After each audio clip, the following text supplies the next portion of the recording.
Alright, welcome back. So today we're actually going to talk about the sensitivity report. This question right here is actually an actual exam question that came out for my papers. However, what the question did was that they allowed this unit to be actually these values to be a non-integer. So I'm just going to delete this and we're going to resolve this. So as you can see, your values have changed. This is the exact values that came out for my exam. So we want to keep our solver solution at the same time to get our sensitivity report. Just click this and press OK. I'm not going to press OK because I already have my report ready. So this is what you can do to get your sensitivity report.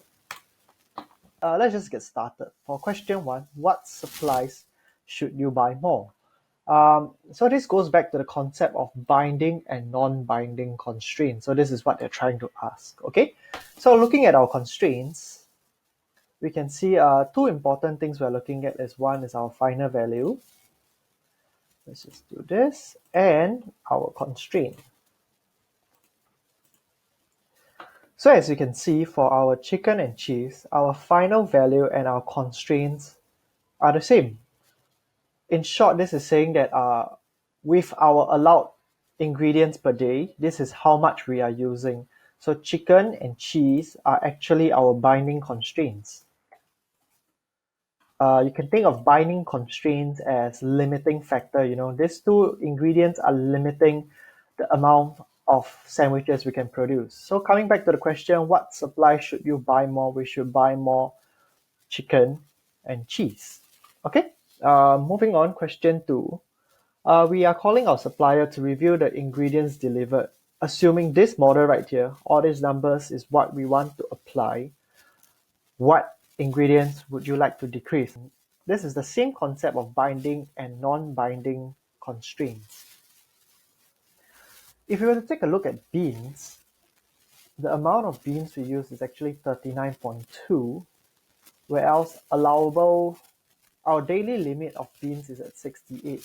So you can see we do have quite a huge surplus of beans here, right? So actually the question is, what would you decrease?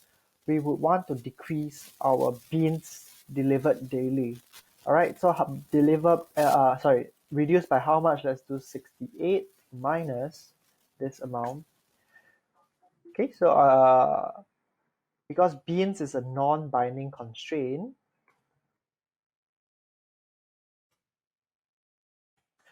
and we would call our supplier to tell them that we want to reduce our beans delivered by 28 units per day.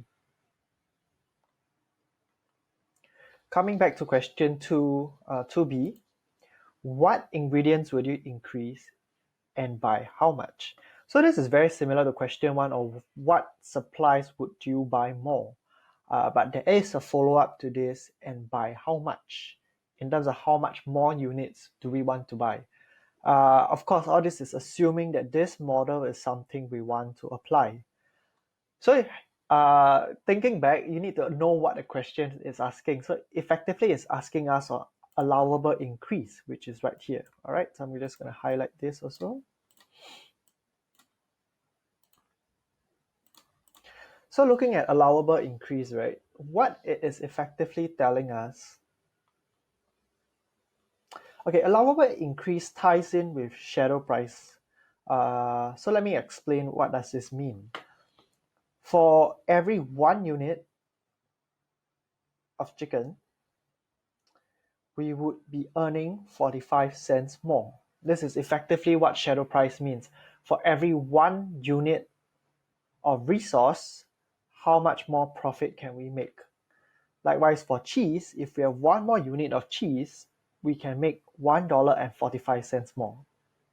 But this shadow price is constrained or is limited by here, allowable increase. So effectively, what allowable increase is telling us is that shadow price will hold true subjected to this value. So if we add 2 units to chicken, the shadow price would still be true, which is at 45 cents. If we were to increase our amount of resources for chicken by 3, this shadow price of 45 cents might not hold true. Realize that we say might not hold true. We didn't say it would be wrong. So that's the thing about this formula is it might not hold true in a sense. It could still be 45 or it could not be 45. We do not exactly know. So what you should do, go back to your formula, change your constraints and rerun solver, and then you can check out the new shadow price. This is why we say that the shadow price might not hold true. Okay, so assuming this model is something we want to apply, what ingredients would you increase and by how much?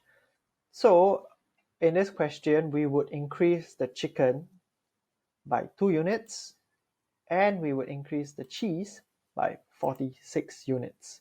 Okay, very simply looking at this, what it's asking is for allowable increase and shadow price. All right. What is the additional profit from the increase of ingredients? So I think we have calculated, okay, let's see, the amount of profit we will get from buying more chicken, we would take the allowable increase. So for 2 units of chicken, multiply by our shadow price, this is how much more we would make if we had 2 more units of chicken. And for cheese, if we have 46 more units of cheese, multiply by the shadow price, this is how much we will make. So the total amount of money we would make if we have additional resources would be $67.81. All right, so this would answer your question B. What ingredients would you buy? Question B part 2. What is the additional profit from the increase of ingredients? Okay, coming to question 3. Assuming you have 2 ingredients, you would increase 2 ingredients at the same time. How does this affect the shadow price? What it is asking is for the 100% rule. Something important to take note of is that when you change 2 variables at once, your chicken and your cheese, we are subjected to something called the 100% rule. The 100% rule is such that the amount of change for both of these variables should not exceed 100%. Okay, so I'll actually go in a bit in detail about what this means. Okay, so let's say if we were to write this chicken and cheese. So our allowable increase here for chicken is at 2 and for cheese is at 46. So what it is effectively saying is that let's say we increase both units, both chicken and cheese by 1 unit. Okay, and we would find what is our percentage increase. So of 2 units of chicken, we are increasing it by 1 unit. This would result in a 50% increase. And then likewise, if the total units of cheese, we can increase it by 46, but we are increasing it by only 1.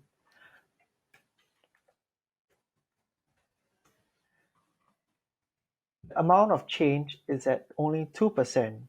So the 100% rule states that if you add these 2 together, it should not exceed 100%.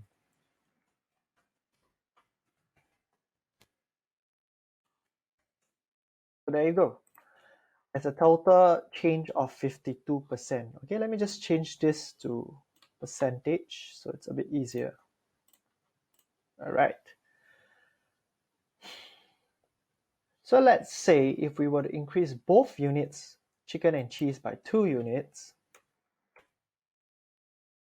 you can see here that the change for chicken is already at 100%, and the change for cheese is at 4%, which comes up to a total of 104%.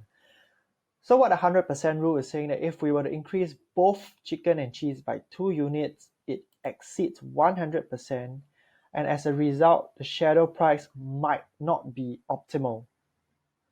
Again, we are not saying that it is false or it is not optimal, but it might not be.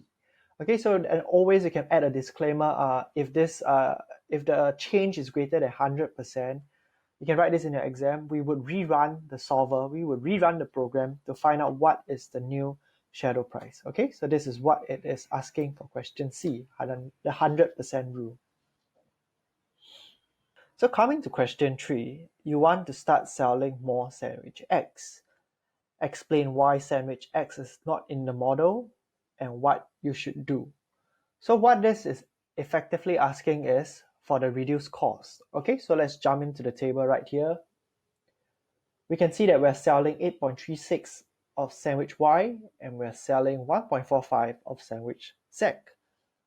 As you can see, sandwich X is at 0. We are not selling. This is simply because sandwich X is not profitable. And then this is reflected here also in your reduced cost where it's negative 81 cents. What this is effectively saying is that we need to increase the price of sandwich X by at least 81 cents before it is profitable, before solver will actually dedicate our resources, meaning our chicken, cheese, and beans, to making sandwich X. So coming back to the question, explain why sandwich X is not in a model. You can say that the reduced cost is at negative 81 cent, which states that for sandwich X, it is just not profitable to be selling sandwich X because the profit margins are not high enough. So looking at question B, what should you do? We should increase the price of sandwich X by at least 81 cents. This will allow solver to consider sandwich X as profitable and start allocating resources into sandwich X. All right. So effectively, this is pretty much what we are talking about for looking at the sensitivity report. We have looked at reduced cost, we have looked at shadow price, and we have looked at allowable increase. All right. So I really do hope that this sensitivity report, this analysis will help you understand what all these numbers mean, because at first glance, it looks very, very confusing. One last thing before we go, I'd like to just bring your attention to this and this. Okay, 1e plus 30 effectively means 1 multiplied by 10 to the power of 30. Alright, so let's see if we solve this. Does it work? Yep. So it's the same thing. 1 times 10 to the power of 30. So this means that it's an extremely, extremely large value. Alright, so this is what you should take note of. Likewise, 1e minus 30, I would think that it's an extremely, extremely small value. Alright, so when you do see this, don't be confused as what it is. Effectively, it's telling you this is a very, very big number that cannot possibly be displayed in a cell. That's why they have shortened it to this form. All right. So that's it for this video. I hope this has been helpful.